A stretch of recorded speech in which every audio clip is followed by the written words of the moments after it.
I just want to, I mean, we get a sense of the problem, right? You are given quite a broad survey of the problem. I just want to drill it down to one particular aspect, and I just want to look at Singapore and Malaysia. I think Dr. Najib yesterday has spoken quite comprehensively on the problem, the legal aspects in Indonesia. And this has got to do primarily with Section 298 of the Penal Code, which, I'm talking about the Singapore Penal Code, right?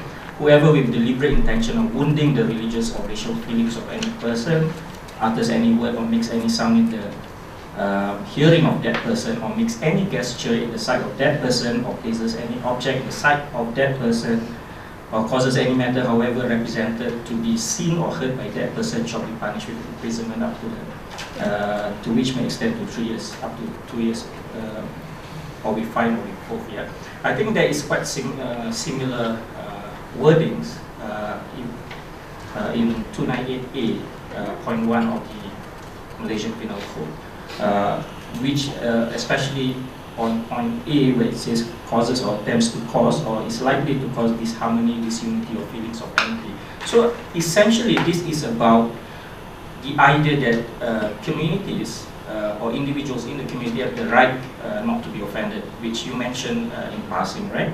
Now, in itself, it's reasonable in the sense that identity in modern politics is seen as integral to the individual, and therefore one can be harmed not just physically but also psychologically, etc., because identity is integral also to the well-being of an individual that professes to belong to a community. Now, so that seems to be reasonable. Now, combine that with the second idea that the state has the duty to maintain peace and harmony, and that is part of the principle of good governance, right? So these two ideas, that individuals belonging to the community have the right not to be offended, plus the state has the duty to maintain peace and harmony, has led to the current issues and problems that you have articulated. Now, in the sense, because I think it's compounded by the fact that extremists, or people with extremist agendas and motives, are now weaponizing these two aspects. And that has led to infringements not just of religious minorities like Christians, Jews, Baha'is, etc., but also to so-called deviant sects, Ahmadis, Shias, etc. And also not just that, lately we are seeing also that being extended to infringe on the rights of reformists or reformist-minded individuals, groups, etc., on the basis that they hold liberal, pluralist view, whatever it is ideologically. Now, that also has been weaponized to also pressure politicians and political groups to accede to certain demands. This is particularly the idea of hate spin that Sharon George talks about in his book. Now, it's such a complex issue, and given that the law is worded as such, and you being trained in legal studies, how do you propose we extricate ourselves out of this situation? Short of just saying that you throw away that law, which is kind of a long shot. Thank you. My question is going to be rather odd, actually, because I'm not interested in the law. I don't think it solves the problem. I mean, most laws are worded in such a way that it's so vague that it can be interpreted by almost anyone and almost in up to almost abuse, user abuse, in a sense. So I'm more interested in the idea of reviving human rights. So why do we think that we can impose our ideas on someone else? What has changed? And if things have changed, how would we go trying to revive the idea? Why is always the idea of the economic situation such an important thing that we feel threatened, whereas we may be the majority, but we feel threatened by the minority, but when the threat is expressed ethnicity, meaning that among the Malays there are wide gaps of poor and rich, but it seems the rich seem to be very threatened, not the poor. I mean, you will have easily among the poor living in the Indian communities or India or even the Chinese communities living quite well. So I don't think the solution is in the law. frankly speaking, not in politics, neither in the law. You have to revive the idea of the human conscience. So how would you think about doing that? Assalamualaikum and very good morning. My name is Huda and I actually work for Sisters in Islam. So basically this week has been a very dark week for SIS because the court decision on the fatwa case where it cannot be applied. I mean the deviant fatwa that SIS is deviant cannot be applied to SIS because it's a company. And basically how do I say this? With the development that we see about the how religion is dealt in terms of legal, it has extended to another. It has gone to another extent where the corporate bill have been lifted. That SIS actually challenged that the fatwa can apply on the company on the SIS because SIS is a company. But right now the federal court judge tell that since how do we say this? Told us that even though SIS is a legal and is a corporate entities but it acts as a person. Yes, so that is another I think another important development, and it actually caused the human rights activists and also other CSOs to be very in that sense like worried with this kind of development. Yeah. Just a short question. First of all, thank you very much for the presentation. I think it's very interesting and accessible for someone who are quite new when it comes to law. I have a very naive question, really. You began your presentation by, in the Malaysian context at least, you began your presentation by stating how Islam in the constitution was referring to the kind of, the setup was always secular in a way. Yet again, we have these kind of laws that restrict religious freedoms and getting more and more, the Sharia courts getting more and more, having more autonomy and all those things. So my question is this, what went wrong? Are we talking about laws that are anti-constitutional? Or the constitution itself are very vague, that it can be interpreted in a ways that allow these things to happen? Or we have an institutional crisis where we have court systems or judge being appointed that can't act in a way that they should, or somehow influenced by the political moods of the situation of the country? Do we have institutional crisis, or what exactly is the kind of a core of the problems here? Thank you very much. These are very interesting questions. I'll address the first and the second one together. Just since we're talking about Singapore, is to make sure that people are not recording, if we can enforce Chatham House rules. Now, I'm going to mention Singapore because it's an interesting case study of how the state thinks about public order. And also it's an interesting case study to look at how public order, this argument, can be weaponized quite easily by the state to control a particular or to advance a particular agenda. So as we know, Singapore government, it is very pragmatic. It's very pragmatic in a range of its policies. And interestingly, some people, not me, they have argued that Singapore is sometimes, or most of the time, it's run like a company. Yeah. Okay. That aside, with respect to 298, this is commonly referred to as the religious penal clause, and it's common to Singapore and Malaysia by virtue of our history. This was imported or transplanted from the British colonial period. The penal code was there. You can find actually similar provisions in Pakistan, another British colony, also in India. Now, obviously, repealing, I'm a bit of a realist in some ways. Repealing the law would be unrealistic.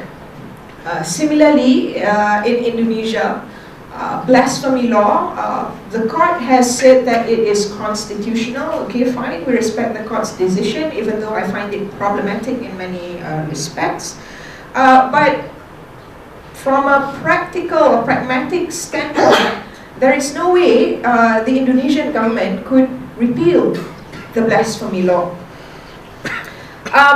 So, what are our options? For me, one option is, well, if you're the government of the day, maybe don't use it. Yeah, or use it sparingly.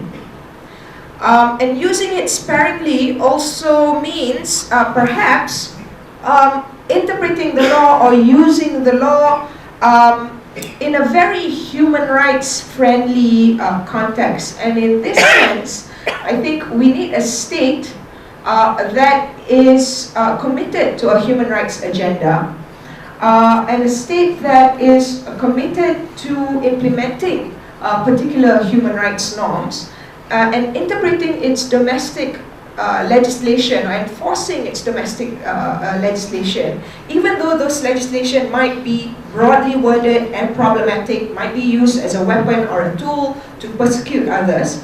But if you adopt a human rights conscious interpretation or framework in your policy making and in the implementation of these laws, I think it can be used. There's an avenue for it to be used quite sparsely or sparingly. We've had court decisions that say that, okay, there are these laws problematic. It could be problematic because it could be weaponized, right? There are laws like that everywhere in the world.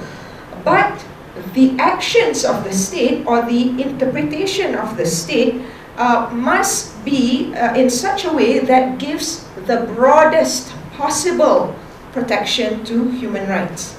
But what we find nowadays is not that the state gives the broadest possible protection to human rights, but they give the broadest possible interpretation to public order. So I'll give you one example in Singapore. There's a case about the Jehovah's Witness. He refused to engage in national service and to salute the flag because he believes that that goes against the doctrines of his religion. But of course, he was prosecuted and he got convicted for failure to perform national service. And the argument of the state was that it is against public order. It's a passive threat to public order. Of course, you're not doing anything active to disrupt public peace or public order, but public order is interpreted in such a broad way as to include or encompass passive, what the state thinks are passive threats to public order. And that passive threat includes not wanting to serve in national service. Also another case concerning Jehovah's Witnesses in Singapore. There was a Jehovah's Witness who did not want to salute the national flag or sing the national anthem at a particular education institution. And the state's argument, which was accepted by the court, was that the right of the state in education supersedes a person's religious conscience. Okay, and so a lot of this has to do with a very statist view of human rights. And if we want to remedy some of these challenges and the problem, I think states have to move away from this very statist view. And these citizens, I think, have the obligation, or they should mobilize the government against these very statist positions.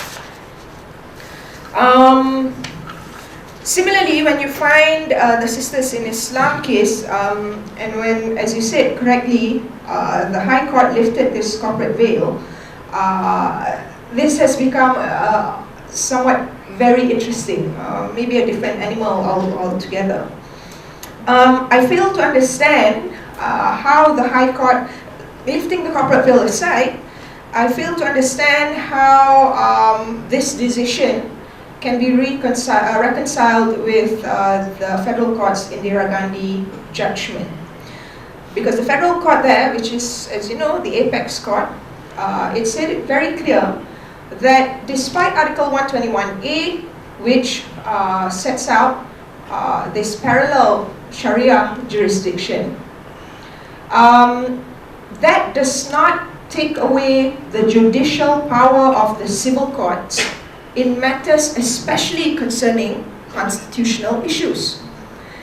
The Sisters in Islam case, of course, it implicates a question of Islamic law, but it also implicates a question of constitutional law. And when that happens, what Indira Gandhi provides is that it does not take away the judicial power of the civil court.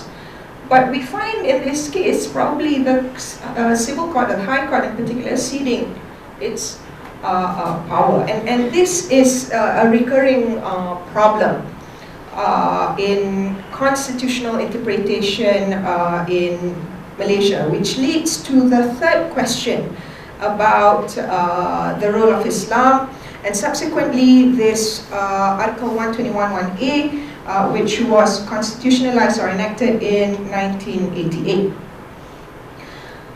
For me, I see the problem as one, you can't pin it down to one factor, but there's a multitude of factors here. Of course, one aspect is the lack of consciousness of constitutional history, right? So what Article 3 means, what it entails. When the founding fathers said that Article 3, we put this in, fine.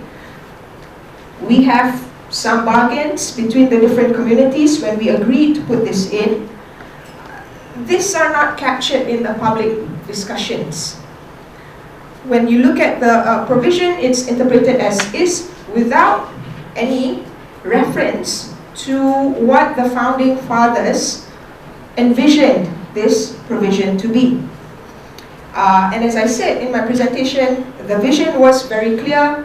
It does not set up an Islamic state. It is not meant to be used against the religious rights of other citizens. So even judges sometimes are guilty of this, of not understanding or not being aware, I think, of constitutional history. The other point is more of a social political explanation, and I feel that judges are human beings, and they are not insulated from the broader political issues or perspectives or forces that are working around them. I do not believe that the judges receive some calls from some people or for some organization intending to intrude in their judicial decision making. This is what's called telephone call justice in some countries. I do not believe that is happening in Malaysia. But I do think that we cannot discount the fact that judges have personal ideologies that somehow they fail to separate from their role as a judge. And that shapes how they interpret particular provisions of the Constitution. Again, maybe somewhat perversely, this happens everywhere. Even in US jurisprudence, there are judges who are a bit more loyal to the so-called originalist reading of the Constitution. Some judges want, an interpretation that keeps up with time. Some judges think that the Second Amendment of the US Constitution permits you to own guns or to hold guns or to buy guns, things like that. So, Constitution, as it is a vague document somewhat that leaves some room for interpretation.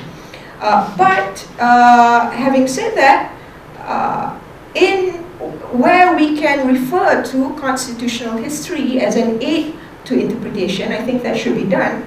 And with respect to the provision on Islam in particular, I think there should be a bigger movement to make people understand what this provision is about, because it is not what is being imagined right now. Dr. Dian, ini bukan soalan, ini nak share saja. Saya daripada komiti Jemaah Ahmadiyah lah, yang didik sebagai Kediani. Kami di sini memang difitnah sama mana-mana pun, dikatakan kalimah kami berbeza, sebut Muhammad tu kami rujuk pada Ahmad, kami mengubah Quran dan sebagainya. Dan inilah yang kemudiannya menghalalkan kenapa kami dianggap sebagai kafir. Dan masalah kami di Malaysia itu, terutama di Selangor ialah, jadi pihak berkuasa ni tak tahu macam mana nak menghalangi kami daripada apa. Jadi apa dia buat? Ketika kami solat Jumaat, dia melakukan serbuan. Padahal dia tahu itu adalah Jemaah Ahmadiyah. Kalau ikutkan perlembagaan bahawa kami ni tidak boleh lagi diambil tindakan melalui mereka sebab kita dianggap sebagai bukan Islam. Jadi kenapa diambil itu? Sebab itu ada law yang mengatakan siapa-siapa yang kerjakan solat Jumaat mesti dapat izin daripada MAIS. Macam mana kami dapat izin sedangkan kami ni adalah dianggap sebagai bukan Islam. Jadi kes ni bawa ke Mahkamah Tinggi dan hakim Mahkamah Tinggi telah keluarkan keputusan bahawa memihak pada kami, bahawa JAIS tidak boleh ambil tindakan apa-apa terhadap kami. Tapi yang menarik ni adalah dibawa kes tu ke Mahkamah Rayuan. Dan dalam Mahkamah Rayuan yang saya sedih ialah bagaimana golongan agama melakukan penipuan. Dia mengatakan waktu serbuan tu dilakukan mereka tak tahu ni orang Ahmadi. Padahal video semua menunjukkan bahawa mereka tahu ni orang Ahmadi dan alasan senang saja. Disebabkan IC kami tertulis Islam. Jadi kami tertaluk pada undang-undang Islam. Dan hingga ke hakim pun sampai sekarang Mahkamah Rayuan tak keluarkan lagi keputusan tersebut. Jadi apa saya nak cakap sebenarnya? Share. Jadi itulah saya, itu sajalah. Atas share tadi, tentang isu sebenarnya. Saya pun tak keep up. Saya ada 2 komen je. Firstly, when it comes to, you mentioned Dr. Dian on constitutional history. Patut tak semua orang tahu constitutional history, and bila kita patut tahu? Because there's always been one-off initiatives by certain quarters, but I think there needs to be a concerted effort to be taught in schools. Tapi it's a matter of when. And of course there will be tentangan lah, because the problem when it comes to teaching constitution is that kita akan cuba bawa satu interpretation ataupun satu narrative. So narrative yang bertentangan dengan pendapat certain quarters, they will be opposed to it. So I just want to get your thoughts on teaching constitutional history in school, nombor 1. Nombor 2, studying of comparative religion. Of course, it has gotten some press because of Zakir Naik, unfortunately. But I think there needs to be, for us to really talk about, untuk mengelakkan issue on religious freedom or managing religion become a broken record sampai next generation pun tak settle lagi. I think there needs to be some serious discussion about understanding other people's religion. Understanding other people's religion, whatever the religion that you're not professing, you should know to a certain extent. So the question that I ask you with regards to this one is, what are there legal impediments when it comes to teaching of comparative religion? Since you are more well trained in legal punya field, I think I want to ask second question in Garida, the legal impediments. Thank you. Terima kasih untuk sharing. Tadi sebenarnya saya dah pernah pergi dengan markas Ahmadiyah dekat Selayang tu kan. And I know dekat luar bangunan tu ada Kadian, something like Kadiani or Ahmadi, bukan Islam. Adalah bukan Islam. So it's interesting sebab dekat Indonesia, the same argument is being used against Ahmadiyah. And the argument is this: if the Ahmadiyah wants to be recognized and wants to be free to practice its religion, okay, fine. This is the argument of the mainstream or majority Muslims yang against Ahmadiyah. Dia kata, okay, if you want to practice your religion, okay, tak apa, boleh, but you declare yourself as bukan Islam. Because you are not Muslims.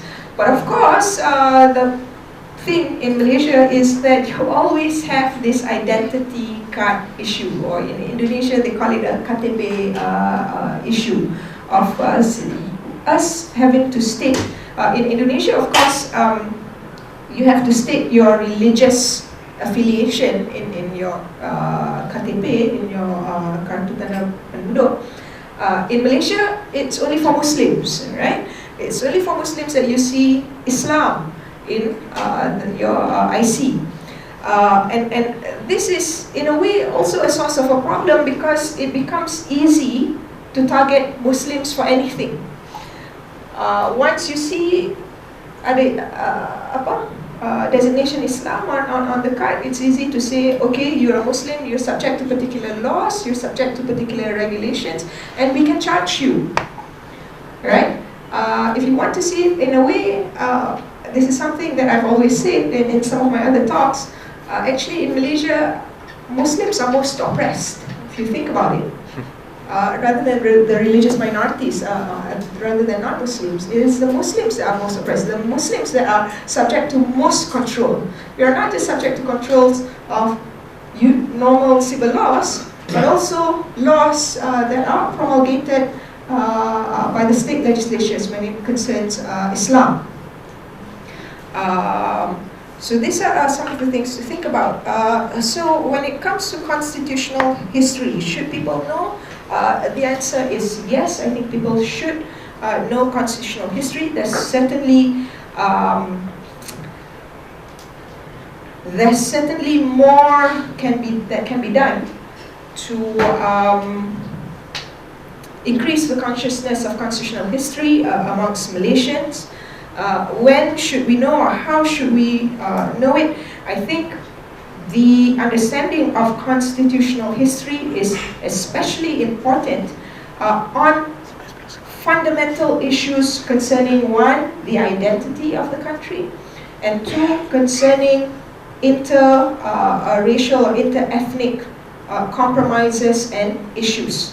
And Islam is one of those issues. It's fundamental to the constitutional identity of the country, and it also concerns not just Muslims, but also inter-ethnic relations, because it is the compromises by the different groups in the society that give birth to this provision on Islam as we see it today, and as conceptualized by the founding fathers then. Of course, having said that, I think we should allow a diverse range of opinions and viewpoints on what the Constitution is and what the constitutional history is, because history and legal texts, they are open to interpretation. Allow these different viewpoints, no problem with it, but come up with evidence to substantiate or justify your viewpoints. So for instance, if someone comes to me and says, Article 3 on Islam establishes an Islamic state. If that is your viewpoint, fine. Come to the table, we'll talk about it. But what is your evidence? Because I can show you documentary evidence, letters amongst the Tunku and amongst all these other communities, between the Tunku and the British, between the Tunku and MCA and MIC at that time, saying and assuring that Islam does not mean that Malaysia is an Islamic state. I can show you the document, but what evidence can you prefer to tell me that Malaysia is an Islamic state? So that is, when we're talking about constitutional history, yes, allow different viewpoints, but viewpoints must be supported by evidence. That's important for me. A course or subject or lesson on understanding other religions or comparative religions. Personally, I think this is important. Legally, I do not see any particular impediment or obstruction to teaching comparative religion as a subject or as a course, or to introduce it in schools, except putting myself in the shoes of other people.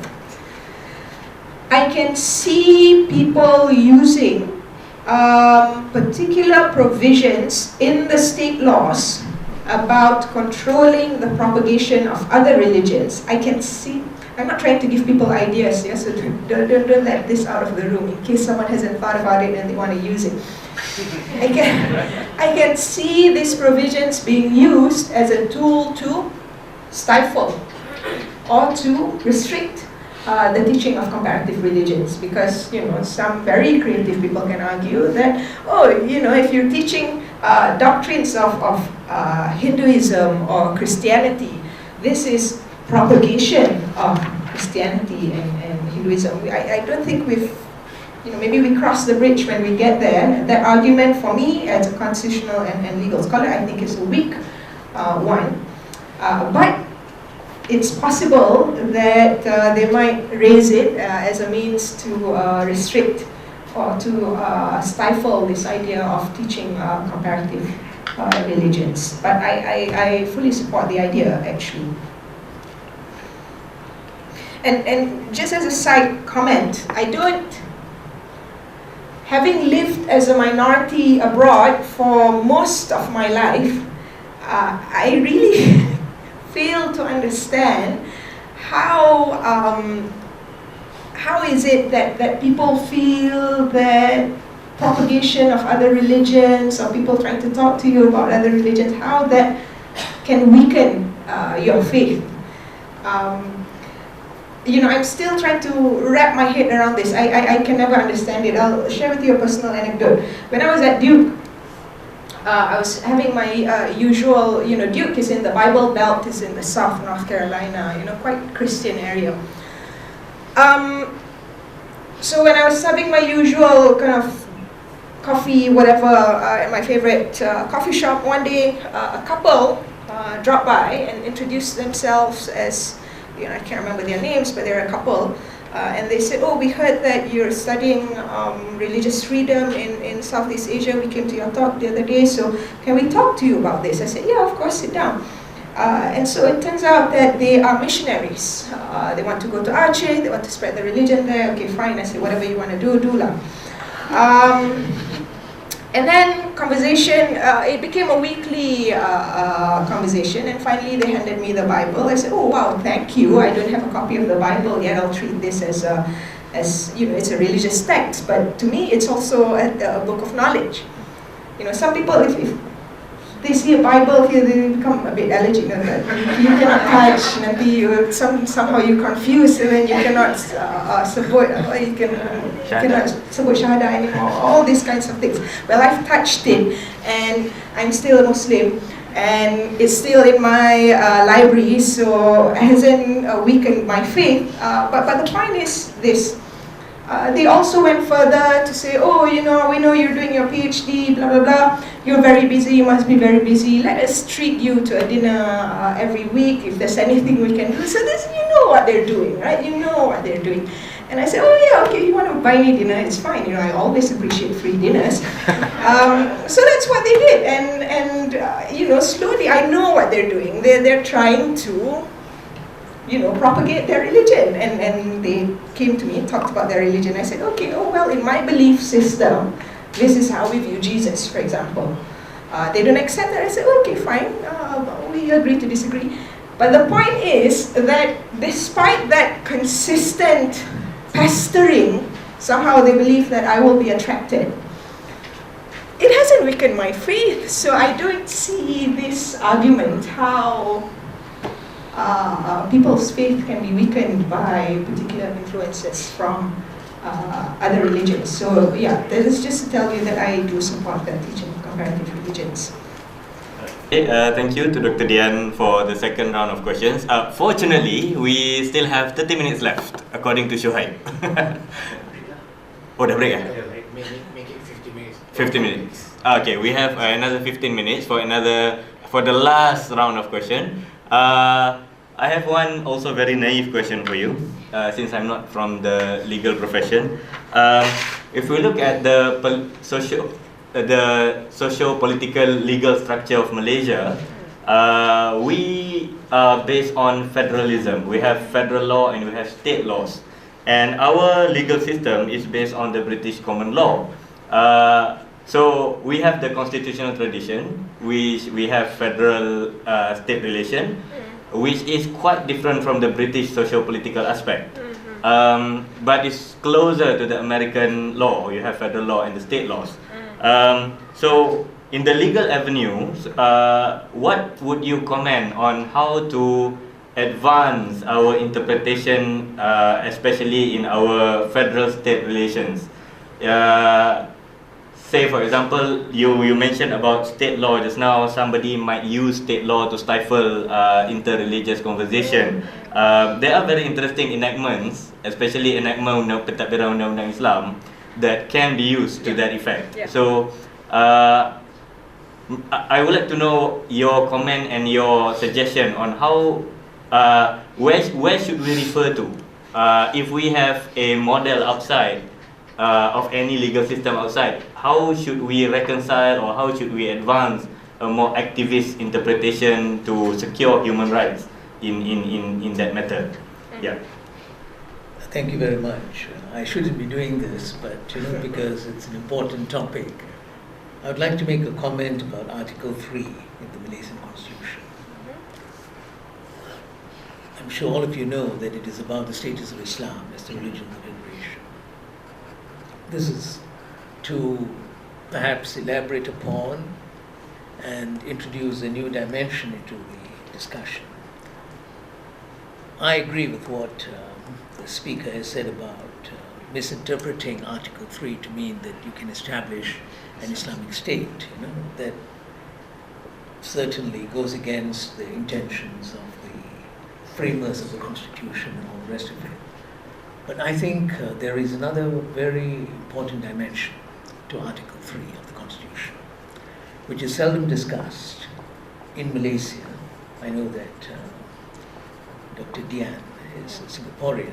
No, I'm not Singaporean. No, you're not. No, I'm Malaysian. I just I see. just to make that clear. So one of those Malaysia. one of those Malaysians who is absconded. Yes. Yeah, I see. Okay, living in Singapore. Yeah. Okay. Well, I think there is another dimension to Article 3 which is very, very important, and it is related to some of the things which happened at that time. A lot of it written about, except not highlighted by scholars. And I think this is where scholars on religion and on law in Malaysia have perhaps not done a good job. Now, what do I mean by this? This is very, very important. And I speak as a student of politics. And this is something that was my area for a long, long while. Though I don't pay much attention to that nowadays. Yeah? Why was Article 3 put into the Constitution? Why is this important to ask? Why is this an important question? Because people like the Tunku and the people around him, they were not thinking of an Islamic state, that's for certain, and they knew what an Islamic state would have meant. They were aware of it, partly because we had the movement in the Indian subcontinent, and they were exposed to that. Yeah. And they knew that there were similar movements in other parts of the Muslim world, including Indonesia, right? Don't forget that one of the big debates in Indonesia before the finalization of the Indonesian constitution was about the role of religion, about the role of Islam in particular. So it's not something that they were not familiar with, but they did not want an Islamic state as such. And what do they mean by that? What do they mean by that? They did not want a state where Sharia would replace civil law. Very important to understand this. They didn't want a state, I repeat, where Sharia would replace civil law. Why? Because they were all British trained lawyers. The Tunku, Tun Razak, that was their background. And for them, the law, the only law that was worth implementing was civil law. This was their attachment to British common law. This is the reason why they saw an Islamic state as an idea where the law that they were very familiar with, to which they were committed, civil law, common law, would be replaced by Sharia. This was the reason why they were not very happy with it. But nonetheless, and this is the supreme irony, it was the same UMNO leadership made up of these British trained lawyers and others, that argued for that provision on Article 3. Yep. You know who was against it? And this, I think, Dr. Dian, that's right. This is why, Dr. Dian, it was not a conflict between the Muslims and non-Muslims at that point. It was between the sultans and the UMNO leadership. Something that is seldom highlighted in this country, partly because I suppose people don't like to talk about things that are a little sensitive. The sultans did not want to have Islam as a religion. Islam as the religion of the Federation. And it is militant. It is in their documents, if you look at those documents at the time. Why? Because as far as the sultans were concerned, Islam was their forte. It was under their control. Every state has had authority over Islam, and it was the rulers who exercised that authority. So they were a little unhappy with this idea of having Islam as the religion of the Federation, because they felt it would erode their power. It would erode the power of the sultans. So they were opposed to this idea. But the UMNO leadership were very keen on this, putting in this clause that Islam should be the religion of the Federation. And there's a reason behind it which is so pertinent to contemporary politics.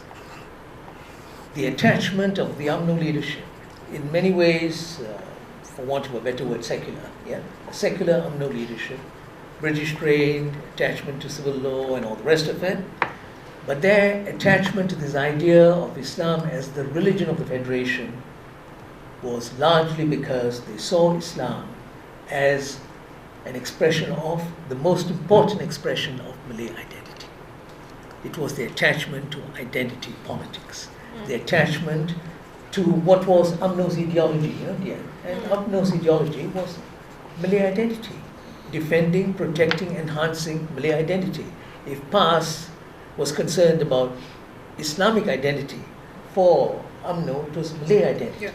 And UMNO was basically a Malay party in that sense. But what is very interesting, which a lot of people outside Malaysia, and I'm not including Singaporeans or people from Singapore, but a lot of my friends in the West, for instance, just fail to understand, is that even though there was no commitment to an Islamic state, there was a commitment to Malay identity, and via that commitment to a Malay identity, a commitment to Islam, which is very, very strong in the Malay mind. In fact, I've often argued that it is the Malay community's strongest identity marker is Islam. It has always been. And this is why people like the Tunku and the others wanted to put in Islam, by which they meant it is identity. They were not talking of a state, it is identity, Malay identity that they were going to protect. And they wanted that. In the end, they prevailed over the sultans. So this, I think, is part of the complexities that have been part of our history that I think we should try to understand. Sorry for taking up your time. No, it's okay. No, that's great, because it's a good segue into what I'm about to say in my response. I'll pick up from where you left off on Islam being central to the Malay identity.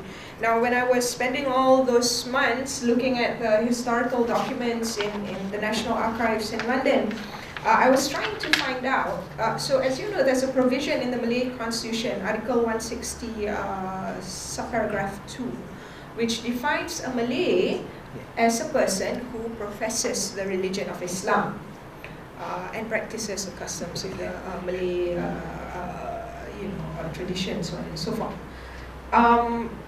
So then I was being a bit cheeky, and I thought, okay, if a non-Malay converts to Islam and satisfies those requirements in Article 160, subparagraph 2, in the sense that he also, practices Malay traditions. I don't know, maybe eating with the fingers or something, or wears speaks Malay habitually, wears Malay attire, songkok and baju Melayu and so on. Then can the Chinese convert person now be considered a Malay?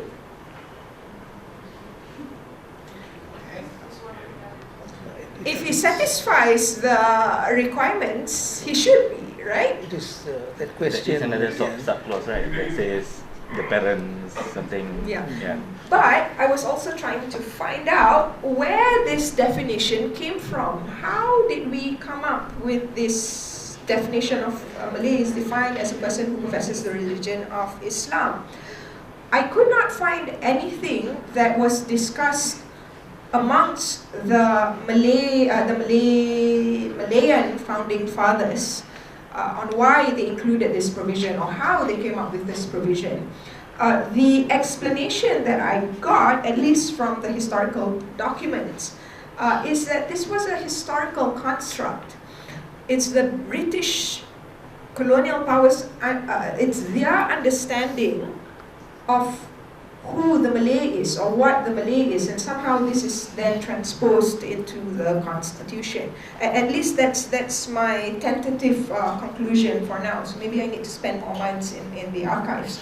But that aside, I appreciate Professor Chandra Muzaffar's insights, and especially highlighting the fact that it was the sultans who objected to the idea of having Islam as the religion of the Federation, and they objected till the very end. And it was only after assurances by the Tunku that this provision will not affect their powers in their states, and if a federal body, now this is important for current context, and if a federal body was to be set up for the administration of Islam, it would be for coordination, yes, that's the exact word, coordination purposes only. Now, this is interesting, and this ties to Hazman's question about federal-state relations. Because in Malaysia, this federalized arrangement, this is exactly how this federalized arrangement came about with respect to the management or regulation of religion. Because the sultans objected to the idea of having a central government overseeing religion. They wanted to retain their powers in their own states, so they said, we only will agree to this if we have assurances that our powers in our states will not be trampled on. So in a way, if you want to see this, perhaps it's a way of maintaining a certain degree of diversity in Islamic doctrines or thoughts, because different sultans in different states, they are influenced by different ideas, different doctrines, different ideologies, and that is reflected in how they administer Islam in their respective states. Of course, 20, 30 years later, this is not what happened because of the pervasive influence of this body we now know as JAKIM, which has been very obsessed with centralized control over religion. Now, very quickly, to end with this idea of federal state structure and how it relates to the management of Islam. States, of course, have their jurisdiction very specifically spelled out in Article 121(a) and also Schedule 9. List 2, subparagraph 2, I think. List 2, paragraph 2. And that jurisdiction is defined by federal law, i.e. the federal constitution, and of course subject to limitations in the federal law, including the federal constitution. This is why I mentioned earlier that you have Sharia courts, but there is a law, federal law passed by Parliament saying that the courts cannot punish people beyond a certain level. And this limits between what the state can do with respect to Islamic law and how the federal government governs it or limits it. That I think needs to be explored and thought about more concretely. Thank you. Comment has been prompted by an interesting point which Dr. Dian had made just now about, well, basically the definition of a Malay.